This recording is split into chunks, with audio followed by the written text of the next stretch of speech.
You're listening to the Mississippi Outdoors Podcast. I'm your host, Matt Wyatt. Did you know that right here in Mississippi, we have islands, multiple that is, off the coast of Mississippi that are complete wilderness. We have islands with forts on them that are hundreds of years old. Today, we're talking about the Gulf Islands National Seashore with Park Ranger John Bernstiel. This episode of the Mississippi Outdoors Podcast is brought to you by the Foundation for Mississippi Wildlife, Fisheries, and Parks. You're listening to the Mississippi Outdoors Podcast. I'm your host, Matt Wyatt. And our guest is John Bernstiel. He's park ranger with the National Park Service down on the Mississippi Gulf Coast. John, welcome to the show. Thanks for having me. I'm happy to be here. Yeah, so I think maybe a good place to start would be, how does a guy from Pennsylvania wind up with the National Park Service on the Mississippi Gulf Coast? And I know that's not a short story either, is it? No, it would be a very long story, but I can. We joke as interpretive park rangers. Sometimes we think we get paid by the word. So that's a friend of a joke a colleague used to have. But yeah, the long and short of it is, I was actually down on the coast back in 2005 with the military. Okay. So I was in the originally in the Pennsylvania Army National Guard, and we got activated and we did our train up at Camp Shelby, Mississippi. So that was my introduction to Mississippi and to coastal Mississippi. And when we get our passes on the weekend, I spent a lot of days and nights in Gulfport and Biloxi and Ocean Springs. And I know a lot of us guys really fell in love with it. I know most of us were from Pennsylvania. So in this line of work, we can bounce around quite a bit. I did some work out west for a while. As I told you earlier, off the mic, I worked at Flight 93 National Memorial, the 9/11 site in Pennsylvania. And when I was looking for other opportunities, I saw the supervisory park ranger job come up in Ocean Springs, Mississippi. And instantly that was one I wanted to apply for. And, I learned a lot about Gulf Islands National Seashore then from looking into it when I applied for that job. And that's a place I really want to be. So Gulf Islands National Seashore, which is, I will say too, I was practicing it on the way over here because it's a little bit of a tongue twister if you try to say it too fast. But for those of us in Mississippi and maybe parts of Mississippi where we haven't spent as much time on the coast, or it's a vacation to go to the coast, we're not going there maybe every week. The Gulf Islands National Seashore, again, another broad question. What is that and what is involved in that particular park which you are a ranger at? Sure. We're the country's largest national seashore. So we stretch 160 miles from Cat Island in Mississippi, all the way over to the Okaloosa area near Destin, Florida. We don't have any property in Alabama. So it's just Florida and Mississippi. But we protect mainly the barrier islands that make up Florida and Mississippi. We have 5 barrier islands in Mississippi, including 2 wilderness islands, Horn and Petit, Bois. And we're divided up into a bunch of smaller areas. So unlike a lot of parks, national park sites, we're not one big, cohesive unit. We're a bunch of smaller areas that's all managed under the National Seashore. I primarily work at Davis Bayou, which is the mainland location in Ocean Springs, Mississippi, for the Mississippi District, as we call it. And then mostly Ship Island, which is the flagship operation in Mississippi. The Florida headquarters is over in an area called Naval Live Oaks. That's in Gulf Breeze, Florida. And then their main focus where the concentration of visitors and rangers is the Fort Pickens area, which is on Santa Rosa Island. That's outside Pensacola Beach in Florida. Okay. And so the islands that are a part of the, Mississippi, we kind of claim here as ours in Mississippi. A brief description of them, which I know you get these questions all the time. But Cat Island, tell me about Cat Island in the park. So Cat Island is one where we don't do a lot of operations on. Unlike Ship Island, it doesn't have a ferry that goes out to it. And the Park Service doesn't own Cat Island entirely. Okay. So we split land with the state of Mississippi and also private residents on Cat Island. So Cat Island has a lot of great history. I mean, they have great history tying into the War of 1812. Local Mississippi history that's very relevant to the area. But as far as amenities and, there's not really any on Cat Island. So mostly people go out to Cat Island to enjoy the beach that's on the Gulf side and maybe to go out and do some fishing around the waters on the coast there. Okay. And you mentioned Davis Bayou. That's mainland kind of where your office is, right? Yes, our offices and our visitor centers in what's called the William M. Colmer Visitor Center. Our offices are also inside that building. Okay. And that's in Ocean Springs, Mississippi. Okay. So obviously not very sustainable or logistically easy if we had offices on the island. Well, sure, right. Or any of the islands. So that I think that's the primary reason. And there was already a park footprint there, Magnolia State Park, which was run by Mississippi, built by the Civilian Conservation Corps in the 1930s. So that property was there, and they were able to tie it into the national seashore. Okay. And you mentioned Horn Island, Petit Bois, which sounds fun to say, but it's spelled differently than you would think, obviously, if you were to look at it. And then West Petit Bois, which those three, Horn, Petit Bois, West Petit Bois, what about those? How do you describe those? Yeah, they're federally designated wilderness. So those islands we used to have a ranger station out there. There used to be some other amenities on Horn Island. And to be true to the Wilderness Act, we have taken all that off.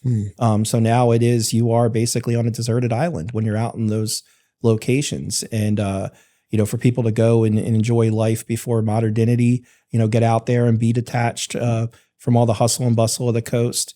That's a huge appeal to people. And then recreation wise, it's a huge Horn Island's very popular spot for private boaters to fish and just hang out. As I said, on weekday or weekends or holidays. And Petit Bois is a little bit smaller. It gets some of the same type of activities out there. But I think Horn, because it's larger, I think most locals are more familiar with it. That's where a lot of people go to backcountry camp, wilderness camp, or enjoy fishing and other water activities. If you got to have your own boat to get out there, get a CUA holder, a commercial use authorization holder with the park to get out there, or rent a boat. So use is a little bit managed through that. It's not accessible to everybody. But like I said, for locals with boats, that's a huge popular spot. Yeah. And those are Petit Bois. Petit Bois and Horn are probably enjoyed much the same way with our visitors. Horn's just much bigger and has more to it. Yeah. It's interesting. So when you think about in the state of Mississippi, the opportunity to maybe adventure out, camp in a place that is as natural and as undeveloped and as like it was 100, 200, 300 years ago, that's about as close you're going to get to that in the state of Mississippi. For sure. And that's the idea. And for those who don't know, federally designated wilderness is not designated strictly to preserve and be untouched. We're trying to keep it as close to it would be without human interference for the enjoyment of this in future generations. Yeah. So those spots are set aside for that. So you can get out there and you can kind of experience that more rustic lifestyle, separate from, what you'll see at a lot of parks is modern amenities, because that's what we want as humanity. And those are spots set aside, like a lot of the big wilderness areas out west, where you can actually get out there and just be amongst the elements and amongst nature. Yeah, really cool. Okay. And then Ship Island. I saved it for last because there's a lot there. Ship Island's a really cool place. Like, how do you describe that to someone who's never seen it, read about it, doesn't know about it? Aesthetically, it looks like a giant sandbar. So that doesn't have as much of the vegetation you'll see on Horn Island, which I think that's part of a draw to the locals. To Horn Island has a little bit more to it. Ship Island has a lot of significant military history in our country, and it has Fort Massachusetts on it. So that is one of the big draws out to Ship Island. And a family by the name of Scametta, they run a company called Ship Island Excursions that they've run since the 1930s. So it is much more accessible to both tourists and locals. So instead of having a boat or having to have a boat, you can get on this public ferry and pay your way out there and get out there and experience Mississippi Bear Island without having to have that boat for transportation. So I think the fort and the ferry service that goes out there are the two things that drive visitorship to Ship Island. It's still one of the best beaches in Mississippi because you're on the Gulf of Mexico when you're on the south side, and they have a designated swim beach, and they have lifeguards in the summer, which the other islands don't have. So those things drive, I think, the visitation and significance that we see with Ship Island. So Fort Massachusetts, and there's a lot of history there, obviously. How far back do we go to when this fort began to be constructed? Wow. In that spot? Yeah. So we could go really, really far back, but I'll go a little further than the Civil War. Please do. In 1699, when the D'Iberville expedition comes through, this is the first European exploration we're seeing in that part of the northern Gulf of Mexico and really in the country. We're going all the way back to 1699. Right. And they are the first Europeans to discover Ship Island. And we do have evidence that there's indigenous people out there throughout the history of the island. We don't think they lived there or resided on that island because it is a very harsh place. The thing that makes the island significant for exploration purposes is it has a natural deep water harbor on the north side or the Mississippi Sound side.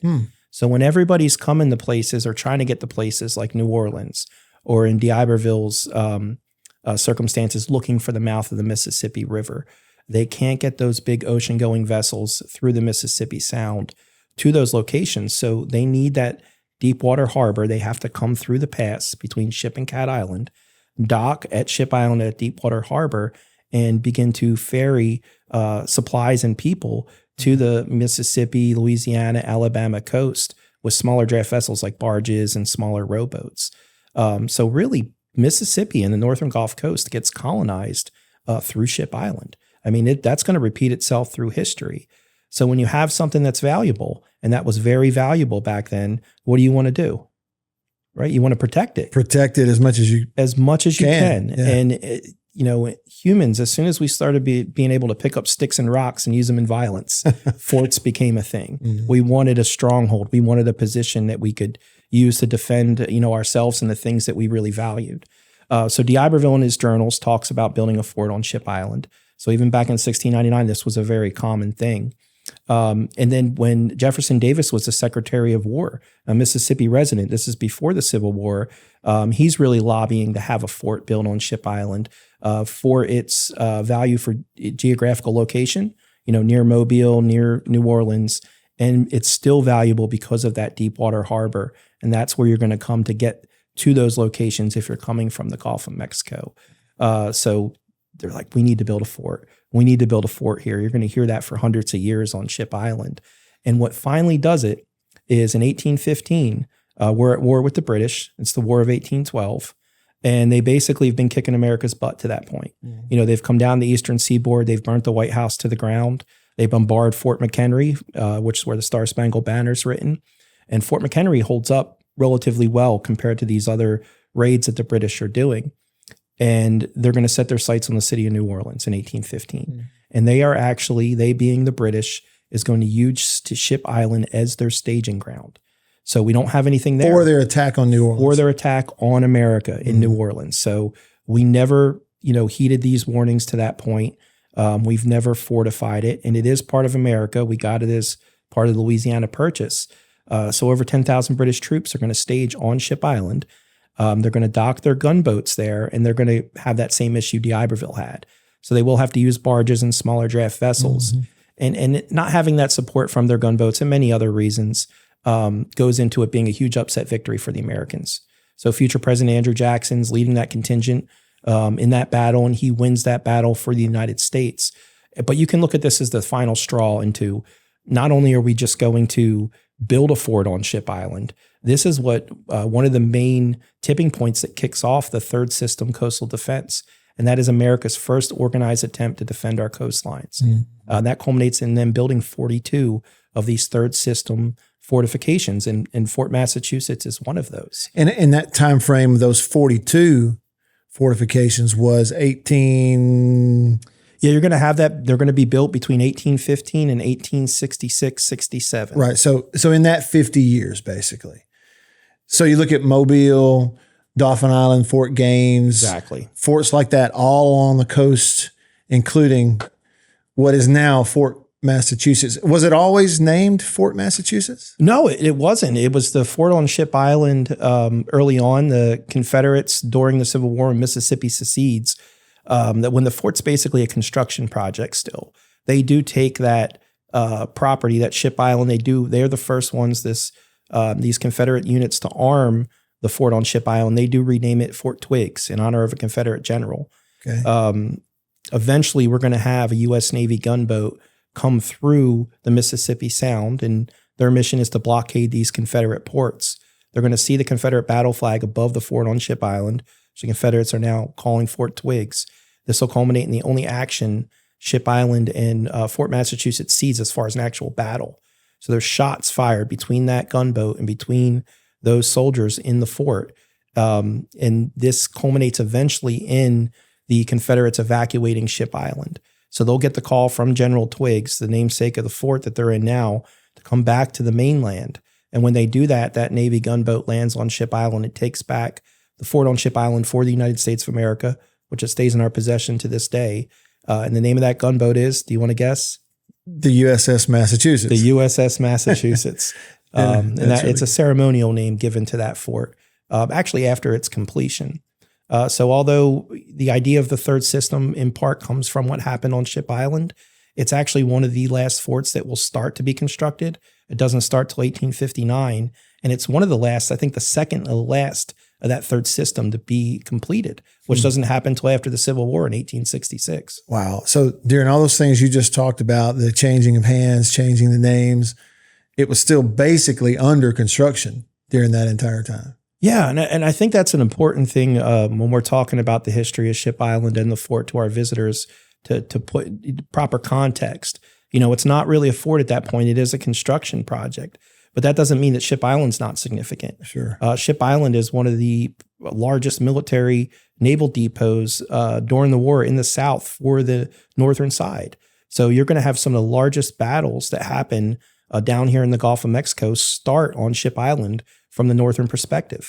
So Admiral Farragut's going to lead his forces from Ship Island to New Orleans for that battle during the Civil War. And he's going to do the same when they're going to start and engage the Confederates in Mobile. So the Battle of Mobile Bay from the Union side, from the north side, starts on Ship Island. And that's pretty cool, in my opinion. Yeah. So there's also a very large Confederate POW camp that runs through the war that, this is Confederates, POWs from these battles that are getting sent out to Ship Island. We actually have a point when New Orleans is being occupied by Northern forces that they're sending civilian prisoners out to Ship Island as well. Wow. So there's a lot going on Ship Island as they're building that fort that's kind of separate from the whole, constructing the fort. That's still going on, but it's still being used strategically for military purposes. And that deep water harbor that's still there that way right now is the reason that was that strategic point for all of those things you just talked about.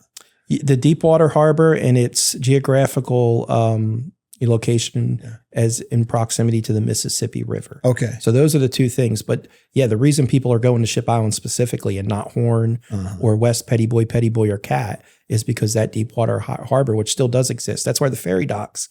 Today, that ferry still comes out and docks in that same Deepwater Harbor. Yeah. So it's following the path of all those boats that have come out there for that same reason. Wow. And I would think for a visitor today, when you're ferrying out or when you're there and you're standing and looking around, it's pretty cool, or it would be for me to kind of do the panorama, look around and know that what I'm seeing, other than the occasional boat, and what I'm seeing is kind of what those people saw, 160, 200, 300 years ago. Exactly. And I tell our visitors, when you're approaching the island on that ferry and you're seeing the profile of the fort come up, it's a pretty cool approach when you're coming up to Ship Island. And I try to put them in the mindset of those soldiers that were being taken there, either the stage or go to battle, or the ones that were actually garrisoning the island. And a lot of them, other than the prisoners, they're from the north. We get a lot of New England soldiers down on Ship Island. So imagine you've never seen anything like that in your life. You probably never left New England. Right. And a lot of our visitors are coming from the Northeast and the Midwest, which is great to see people coming down the Southern Mississippi to, enjoy our amenities and our natural resources. But I, put that in your mind. How did you feel today? They were excited. They see the white sand, they see the clearer water, they see the fort. And I imagine those soldiers thinking the same way. But the catch is, it's a great place to be, especially summertime, for about 5-6 hours. It's a fascinating place to be for a couple of days. If you're one of us and you're staying out there as a Park Service employee, it can be a miserable place to be for weeks, months, and up to a year with some of those soldiers were there for. Sure. It can be a very, very harsh place to be. And, as I said earlier, that's lack of tree coverage. You're on a giant sandbar. You get all that white quartz sand and the other mixtures reflecting that sun. We can see heat indexes over 115 consistently in July and August. And then on top of that, in July and August, you're surrounded by a body of water that's 81, 82, 83 degrees. So I tell people we're like a bar of soap floating in a hot tub. I mean, there's no relief anywhere unless you have the modern amenities. You're in one of those facilities with air conditioning. So you can enjoy yourself, get a couple hours, go in the water. And by the end of that day, a lot of them are getting to feel like what those soldiers felt like. And they're just getting that in one day, half a day. And it really puts it in perspective. What if I was here 6, 8, 9 months? It can be a pretty harsh place. Yeah. Really cool to think about it. So folks that go and experience that, and maybe those that get a tour of the fort, what kind of things do they see? What kind of activities are going on? And, what does a visitor get to experience if they visit with a guide, with a ranger, Fort Massachusetts? So right now we're doing 2 guided tours a day. Okay. And we line that up with when the ferries come. So our first ferry departs Gulfport at 9 a.m. and you get to the island about 10. And that ferry right now is running 5 days a week. It'll go to 7 days once we pass Memorial Day. And you come up to the fort. We'll have somebody there greeting you, letting you know about the programs that day. They go into the fort. They're welcome to explore the fort on their own. Or they can join that first guided tour, which takes place about 10:15. And we are going to give you the history from 1699 and a little bit before, all the way up to about 1971 when the national park or national seashore was formed, and everything in between. So we all have our different style on these programs. My staff does, our other rangers. And you may hear more about the architectural features of a third system fort. You may hear more about the Civil War history, some of the units that were out there in the prison camp, or you may get that clear timeline through depending on which ranger and which program you're getting that day. But our main program that we do 2 times a day out there, we do another one at 1:15, and we get a second ferry that departs mainland at 12 and gets there about 1 on the weekends. So give those folks a chance to hear the program as well. But the main theme, I think you would say, is we want people to realize why people came here in the first place, why it's sought after, and why they're there today. And that all that ties into the significance of Ship Island. Yeah. For the visitor that isn't necessarily as interested in maybe the history part of it, what do they experience, and what are they looking for when you talk to visitors who come to the coast and tour the islands or ask you questions? What are they kind of asking you about? Yeah, where's the beach? I mean, of course, you get there on the Mississippi Sound side and you got about a quarter-mile walk across the boardwalk to get to the Gulf of Mexico. So if you're not into history, you got one of the best beaches in Mississippi right on the Gulf of Mexico. Not only is a beach, but you're on an island, which is pretty cool. From somebody from inland Pennsylvania, that still to me is like, I'm on an island 12 miles off the coast in the Gulf of Mexico. That's pretty neat. Yeah. Seashell hunting is a big thing for people out there. You can take basically as many seashells as you want, as long as there's nothing living inside of them. Bird watching, we get huge shorebird colonies out there, different migratory species that come through the barrier islands, and all the kinds of activities that people will seek on a beach. The sand castle building, boogie boarding, swimming, all that great stuff. Yeah. So there's a little bit something for everybody, depending on what your outdoor recreation interest is. Yeah. I got a question, John. What kind of wildlife do you see down there? Like, do you see things that I guess that aren't as common in mainland Mississippi? Like, would you see dolphins or manatees or anything like that? So the Mississippi Sound has one of the largest populations of the Atlantic bottlenose dolphin in the entire country. So almost on every ferry ride out there, we do see dolphins chasing the boat or riding in front of the bow and catching that free ride. That's a huge source of interest, especially for people that aren't from a coastal environment. Even in the shallow waters of the Mississippi Sound, you may be on the Soundside Beach, and dolphins will come up very close in very shallow water, trying to catch some of those fish. For the first time, I don't want to say it's the first time ever, we do see manatee once in a while in the Mississippi Sound. And I think for the most part, when that happens, it's a case of disorientation. It's not really a great environment for them. The water can just be too cold. It's too far north. But we saw 2 manatee out there last summer.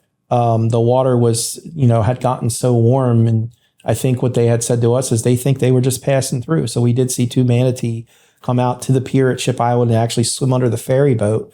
And they kind of got on the captain's nerves a little bit because they went under there and they just hung out for a while. So we're waiting to leave the ferry, and not something you ever think about dealing with on Ship Island. We don't really get them a lot, but we had 2 manatee just kind of camping out under the ferry. So as far as that you won't see on the coast, definitely the marine life, the bottlenose dolphins, the different species of fish, which when we get great clear water in the Mississippi Sound, and last year we had it almost all year, you're walking on that pier and you're looking straight down in the water that's anywhere from 2 feet to 15 feet deep in that area, probably getting towards 30 feet deep near the end of the pier. It's like looking in an aquarium. I mean, you'll see everything and anything that's in that sound. It's like everything gravitates towards those structures, and it just perpetuates that food chain or that cycle. So you'll see all the little fish up to mullet, up to Jack Crevalles chasing the mullet, up to bull sharks sometimes chasing the Jack Crevalles. And you can just look down, stingrays, cownose rays. I mean, you see it all out there. So if you're in the wildlife spotting, especially at marine life, it's a great location as well. So that particular pier, we think about, piers on coastal areas where people walk out and actually fish off of a pier. That pier, others like that, people can just fish right there? So you can't fish on the pier on Ship Island. And I would say really you don't need to, because you can fish from the beach or wade out in the water and fish. And pretty close proximity to the pier, you're still getting all those species around you. Right. We limit fishing on the pier because it's the main location. It's the location where that ferry's dumping off 300 people, as much as 300 people every time they're pulling up. So you get people cleaning their fish on the pier. It can create a hazard and just be gross. And then just with people casting and stuff like that, it just creates a hazard. Yeah. So no fishing on the pier, which the fishermen are super okay with. They never get upset about that. They're totally fine without fishing on the pier. Some of them want to get out there and they do want to fish because they said those things gravitate towards that structure. Yeah. But you can have just as good luck down there on the beach, or probably better luck on your boat, 200 feet off the pier, which is what our regulation is. Yeah. I was thinking about some of the other activities, and it does sound right up Chip's alley. Hiking, camping, canoe, kayak. So let's say someone like Chip, you bump into, or he reaches out and he says, I haven't been, but I've read some about it. What do you suggest for somebody who wants to hike, camp? What do you suggest? Where should I start? If he wanted to hike and camp, I would say get your way to Horn Island. Horn Island. I mean, you can come out and walk Ship Island, and this time of year when the weather's pretty good, if you're a good hiker, you can get out there and hike miles. I mean, you probably can't make it all the way around the circumference of the island, but you can get pretty far. And you're surrounded by beautiful water, the seashells and the wildlife. It's really nice. But staying on Horn Island, I mean, at night when everybody else leaves, I mean, it's like you feel like the master of the universe. Like you feel like this is your island when you're out there. Just like Ship, it can be harsh with the elements and the weather sometimes. But to me, I'm just a lover of backcountry camping myself. I've done a lot of it out west, and it's just like such an amazing thing to me that you can, either dock your boat or get dropped off on that island, hike to where you want, and set up your camp and have your little campfire. You got to be within the high tide line to do that. But I mean, it's just, to me, to be on an island and be basically by yourself or with your small group, it's just a really special thing. That sounds cool. As you were describing it, I was thinking about that scene in the movie Braveheart, where, Mel Gibson and his Scottish army, and he's got the Irish guy, the guy from Ireland who came to join him and help out. And he described Ireland as my island. And they said, wait, your island? He goes, yeah, it's mine. And I think I can just picture Chip out there at night. It's midnight, the moon, it's moonlit. He's the only one. And he can look around and think, at least for now, this is my island. That'd be a pretty cool experience. I think I'd be kind of nervous just being there all by myself, though. I'd have to have some friends with me at least. I always wanted to, we've worked on, doing a youth camping program out there, getting, kids who have never experienced that, with different nonprofits we work with, getting them out to experience wilderness camping. And I always thought it'd be fun to, like, if you have them like on the shore with like homemade spears and somehow they grew beards. Yeah, when you come back. Yeah, recreating the what's the Tom Hanks movie, the Castaway deal? Yeah, recreate the scene. That'd be great. Have a beach ball floating by. John, you mentioned that you did a lot of backcountry camping out west, and I've done a good bit of that myself. How is that different than being on that island? I try to tell people it's really not, and it's just to get into their heads that although we are surrounded by boats, you can frequently see people out there. If you're going out to Horn Island, again, the closest mainland location is 7 miles away. You got to picture that as if you're walking 7 miles out into the wilderness. And the reason for that is, yes, we have people that can respond and help you. You can get, somewhat cell phone service out there sometimes, but you need to be prepared and ready for the fact that if something does go wrong, you may be hours away from help at the fastest. So the big difference is instead of hiking to your location, if you're out west and you're hiking into a backcountry area, in this stance, you're going to be taking a boat. We talked about it earlier, off mic, but people do kayak out there, usually to Horn Island. Take that 7 mile one-way paddle. You got to be really in shape, know what you're doing, very well supplied to do that, but people do. And I guess that's kind of the hiking if you're hiking into a wilderness area out west. But I think the main thing is just to realize that just like if you were in one of those bigger backcountry areas out west, that you are away from people, which is what you want, but that is also away from help if something goes wrong. So you need to be very well prepared. You need to have a plan and make sure people know where you're going. Make sure you have some kind of check-in system so somebody is looking for you if something goes wrong, because we're not always out there just walking around. In fact, many times we're not. So you need to take responsibility, take possession of your own safety. And I feel like that's the exact same approach you need to take when you're out some of those bigger wilderness areas out west. I asked you about, dolphins and manatees and things, but when you're on the island itself, what kind of wildlife is on that island? There's a lot of birds, which I talked about earlier. It's great shorebird nesting habitat, and we see many different bird species out there. You'll see a lot of different reptiles as well. So lizards, snakes, and alligators. So we do have alligators in the fresh water on the Mississippi Barrier Islands, especially Horn and Ship Island. So that's just another, hazard to be aware of. Mostly, you're going to be fine. Keep your distance, respect the wildlife. But you have those big apex predators that are out there, confined on that island with you. So you want to be aware of that. As far as mammals, there's not really much. So we have nutria, which is the invasive species that we're trying to get under control on the coast in Louisiana and Mississippi. And there is quite a bit of nutria on the Mississippi Barrier Islands, especially Horn Island.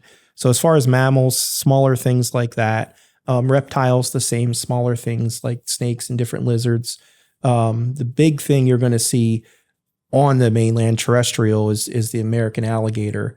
And then off into the water is the Atlantic bottlenose dolphin. That would be, I think, kind of the rock stars of the wildlife that people would want to see in the gators, case from a safe distance. Yeah. As far as educational programs for kids, do you have host field trips? You mentioned camps earlier, those kinds of things that are maybe organized trips for groups of kids. What are available? So to this point, we have not facilitated any kind of programming out on, let's say, Horn Island. Because it takes a trip to get out there. Exactly. Yeah. It's the transportation to get groups like that out there and to make sure that we have the time and resources to make sure that they're safe and we can be out there with them. Yeah. All the time we have school groups come and take the ferry out to Ship Island. We make sure they get the history, the tour of the fort. We make sure we're available to answer any natural resource questions they have. Actually, coming up this weekend, we partner with a group called Lupinola. So this is a after-school outdoor adventure club in the city of New Orleans. These are high school students. And the organization takes these kids all over the place. I mean, they do some pretty hardcore trips. I mean, they do backcountry camping. And one of my ideas is I'd love to get them out to Horn Island someday and have that experience to, not just wilderness camping, but island wilderness camping and, build stewardship amongst that generation for these beautiful resources, especially wilderness. So far, they've been staying with us in Davis Bayou the last 3 years. So they get the education on the islands, but they actually stay at our mainland location. We do special programming for them. They stay overnight in our Davis Bayou campground. But my kind of carrot I've been chasing is to come up with a way to get groups like that out to Horn Island to experience it. But it is just logistically, it can be very, very tough. Sure. As far as the greater audience that may be listening to our conversation today, of a kind of bridging the gap of what is there and what is on the coast with these islands and what you know about it, and bridging that communication gap to say someone, my neighbor in North Mississippi in Tupelo, that doesn't know those things. What can we say to them? What do we need to make sure we communicate today to let people know what's there and why they should visit? I think it comes down to enjoyment for me. I mean, it's a place that I think people should want to be because I think they're going to have a good time. I mean, there's something down there for everybody. Certainly on the Mississippi coast, but just in our park. As you said earlier, whether you're into kayaking or hiking, whether you're into checking out a visitor center and learning about the history, you could be into birds, you could be into marine life, anything in the outdoors we have in our national seashore down there. And for me, I'm a big preacher of people are going to want to learn about places. They're going to want to learn about our history. They're going to want to take care of our resources if there is some kind of stake in it for them. And a lot of times if they're enjoying themselves while they're doing it. And that to me is the key. Come down because you're going to have a good time. You're going to have a fascinating, fulfilling experience. You're going to learn about your state and learn about your country and how we fit into that history. And you're going to have a good time while doing it. And that's what I try to sell people on. I'm coming down. I want to see the fort. I love the history stuff. I want to see the fort. Chip's coming down. He's going to spend the night on that island and come back and report to me. No, it's going to be yours. It's your island, Chip. For one night, it's your island. John, thanks so much. It's been a pleasure. Yeah, it's been really, really great doing this. I really appreciate you having me. Yeah, and we'll do it again soon. Thanks for listening to the Mississippi Outdoors Podcast. We'll see you outdoors.